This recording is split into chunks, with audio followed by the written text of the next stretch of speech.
Hello गाते को सनाम को सगुन जोहार मासीदा ऑफिशियल यूट्यूब चैनल रे आपे सनाम को सगुन दाराम तबे देलाबन तेहिं आपो बन गालमारा नवा वीडियो रे गाते को चंपाई सोरेन बखरा जहां दको मिताय कान कोल्हान टाइगर तबे उनी कोल्हान टाइगर गे नवा हुल महा इयते भोगनाडी हुल महा रे मुख्य अतिथि बिनाव लेना से को बिनाव दी कान तहना ओना बखरा तगे तिहिं नुई कोल्हान टाइगर दो अडी मुश्किल रे पड़ाव कना और नुई दो जेल चला रिया नौबत रे हेज अकान दायागे कोल्हान टाइगर चिकाते नोंका हालत दो होयन तेया उनी दो आज अडी हुसियर होड़े लेखा कान तेना मेनखान उनिया किस्मत खराब ना से चिकाय नागाती को उनी दो नितो नोंकान मुसीबत रे पड़ाव कना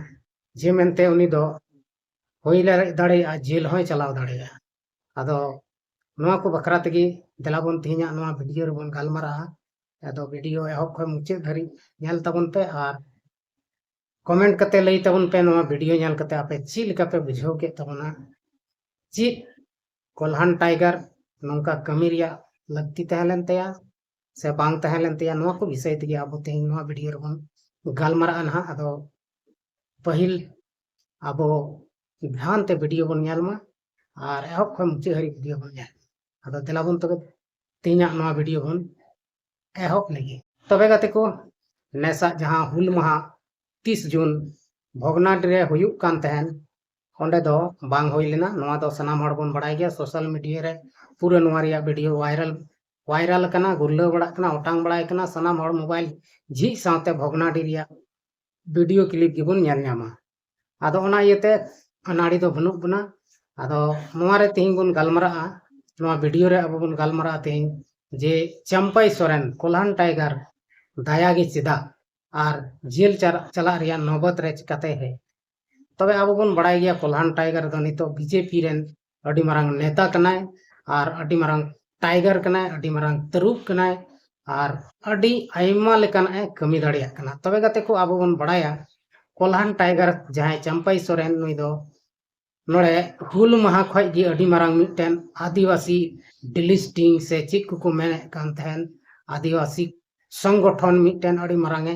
पंथाव का तहना और नोड़े खय गी डिलिस्टिंग रिया प्रक्रिया को है चालू किया मेनते आदो ओना इयतगी नोंडेनी जहां शहीद सिदु कन्हू रेन वंशज छठा वंशज मंडल मुर्मू उनिया सेट ठीक का दे थेना और उनी दो मिटन माने आया संस्था बनाव कते उनी दो ओंडे सिदु कन्हू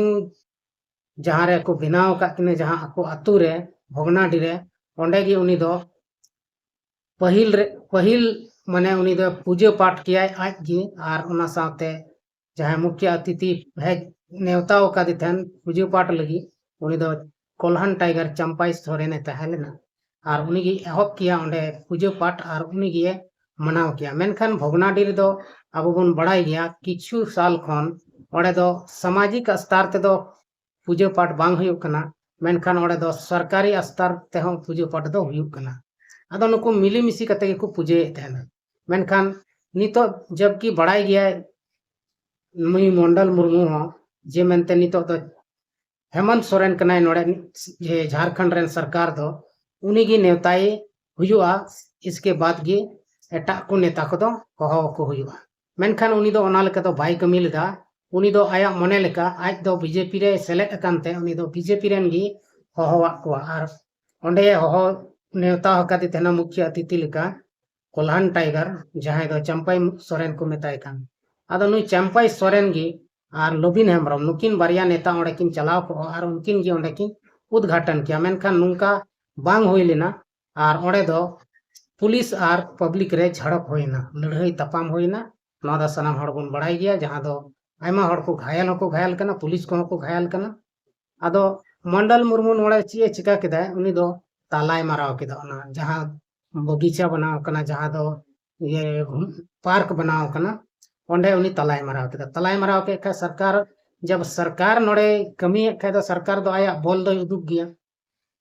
ओना बोल उदुग केदा और उनी दो तालाय तोड़ाव केदा तब तालाय तोड़ाव के खाय नुकु आतु रेन किछु हड़ चलाव कते ओंडे लड़ाई को जन्म केदा तापाम झगड़ा को एहब केदा और नोंका लेकाते ओंडे दो माने आसू गैस डांग लाठी आयमा लेकाना चलावना और नुआ भागदड़ रे आयमा हड़ को घायल ना और कथा नुका आंजमक कना गाते को सोशल मीडिया खय गे आंजमक कना जे मेनते नुआ लड़ाई तपाम रे पूरी बीजेपी हाथ कना और बीजेपी दो अकय चंपाई सोरेना हाथ कना चेदा से नोडे बारिया हड़ को साब का किना जहां दो चंपाई सोरेन रेन करीबी किन लयोगक कना और उनकिन ठेन हथियार पिस्तौल को से जानलेवा जीवी हतावा हथियार को ताहे कना अदो नुकिन जखन हेमंत चंपाई सोरेन रेन करीबी किन लयोग कना ओनाते बाडाय ᱧᱟᱢᱚᱜ कना जे मेनते नुआ सनाम करतुत दो चंपाई सोरेन कोलान टाइगरा कमी कना और नुकिन दो सोशल मीडिया हैंडल वाला कना किन सोशल मीडिया किन हैंडल एताय तेना चंपाई सोरेना दो उनी रेन कान गया किन नुकिन बना दो और नुकिन गे नोड़े तपाम झगड़ा रे सेलेद किन तहलेना नुकिन हो और ओना तपाम झगड़ा तलाक रेगे पुलिस को पछनाव के किन ñel के किन को और उनकिन साब कते उनकिना जहां सामान को किन अगू का तहन ओना को रेक के किना और उनकिन दो जेल को इदि के तबे गाते को उनकिना लय हिसाब तिगे जुदी नुआ रे सेलेद मिनाया चंपाई सोरेन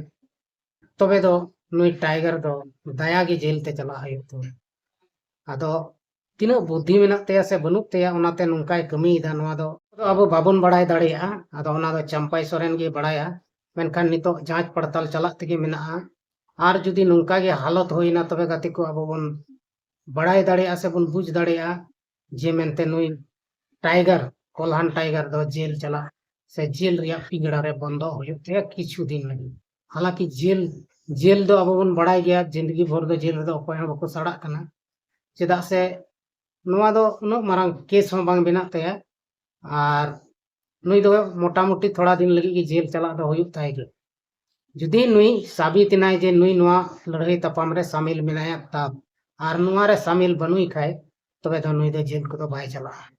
आदो तेहिं उन मारंग नेता कनाय मेनखान नुई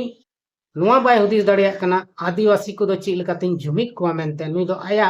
राजनीति रिया रोटी सेकाव रिया कुरुमुटुइदा माने राजनीति रोटी इसिन लगी कुरुमुटुइदा ओनाते मंडल मुर्मू हो आया पक्ष रे अगू कदिया आया पार्टी रे अगू कदिया और उनी राजनीति चुइदी कना आदो गति को राजनीति और सामाजिक नुआ बनार भेगार भेगार गया मेनखान राजनीति रेम चला लेनखान दो आमदम भेगारो कना मिटन सामाजिक हड़ खय दो आयमाम भेगारो कना और समाज रेन अडी हड़ दो बाको खुशियमा एनते चेदा से समाज रेन आयमा हड़ दो आयमा पार्टी से मेना कोतावना और ओना इयते आम दो समाज रेन हड़ जतो हड़ बाको खुशियमा और आमा जहां दल बल तहे कान तम ओना दो समाज रेन हड़ बाको गुणवंते कमो तमा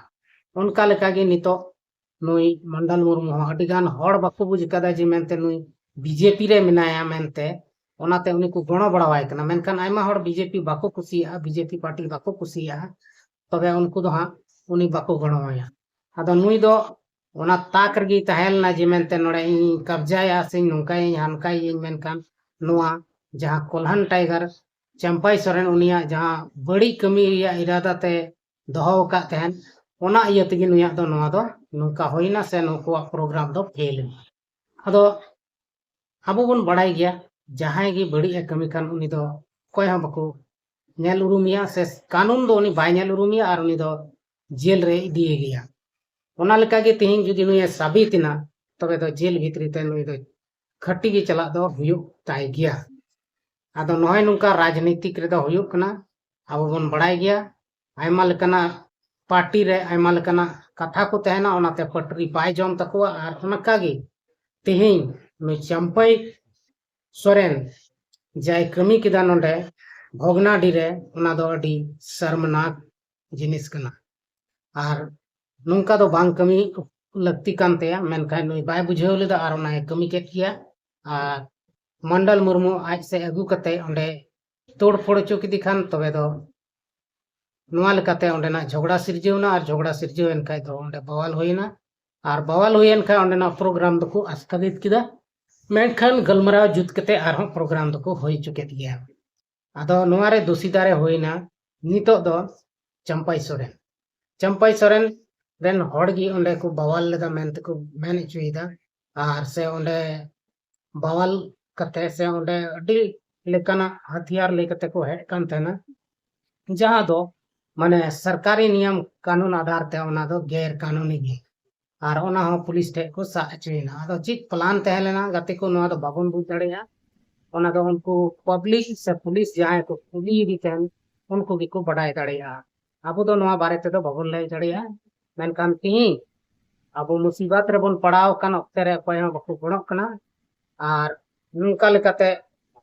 नितो अब संताल समाज में बन बड़ाई गे अडी लतार रे से अडी लतार तक न्यू हो चला कना चेदा अब तला रे एकता बनुआ अब नितो भगनाट रे चिलका लड़ाई तपम होइना नोंडे आयमा आदिवासी बोया मिश्रा को नाराज ना और को दुख को पड़ाव कना हुदिस दा को नुका दो बांग होयो चाहिए सनाम हड़ को हुदिस गया जे मेनते नोडा दो मिटन शांति इलाका कना से शांति जगह कना जहां रे दो नुकिन तीर सहित नको नोडा को पूजा पाठ को कना प्रत्येक साल नोडा को मनाए तको उनको जहां हुल दिवस कना उना ᱧᱩᱛᱩᱢ ते मेनकान नेस दो नको परिवार गे को उनका केदा और उनको को बड़ी केदा नो प्रोग्राम बाको होइचु दो गति को नुआ मस्ते बांग हुइलेन कारण तिगे तिहि अबवा समाज आरगी लतार ते नुर चला कना नुआ को बुझाव लगती कान तबना और चंपाई सोरेन उन मरंग नेता का नाम हम बुझाव में जे आदिवासी को हटिंग को रिया दो आलम कुरुमुटुया बिचकम आदिवासी को जायगा रे जुमित को रिया कुरुमुटु में जब तक आम बाम जुमित को आम चिक कमी हो बांग हुयु तमानवा दो गारंटी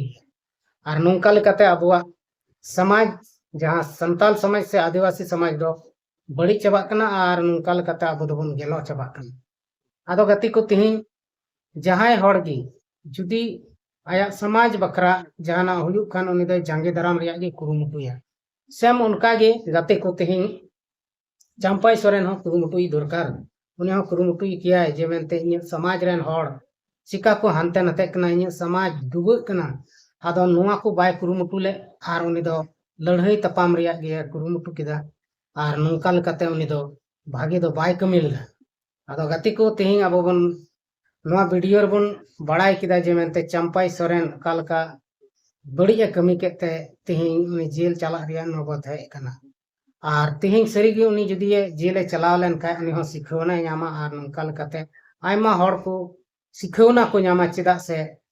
हड़ अबो संताल बोया मिश्रा को बाबन बुझा हंडी परवा न्यू कते अबो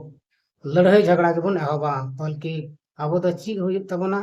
नुआ हंडी परवा न्यू कते दो अबो तपाम झगड़ा के बन चिकाया मेनका बेसा कमी दो बाबन चिका दड़े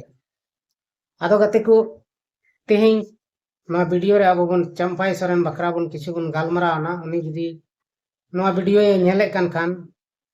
से नुआ वीडियो बखरते बड़ाए मेने खान तबे उनी अपने आप रे सुधार अगुई तबन और आदिवासी को जुमित कुरिया है कुरुमुटुई मा तबे गते को तिहिं नुआ वीडियो रे इनके बन यापाम कना और बन यापाम नेक्स्ट वीडियो रे तब तक के लिए आपे सनाम खय विदाई हतावदा मा तबे गुड बाय सनाम को गे मुचे जोहार।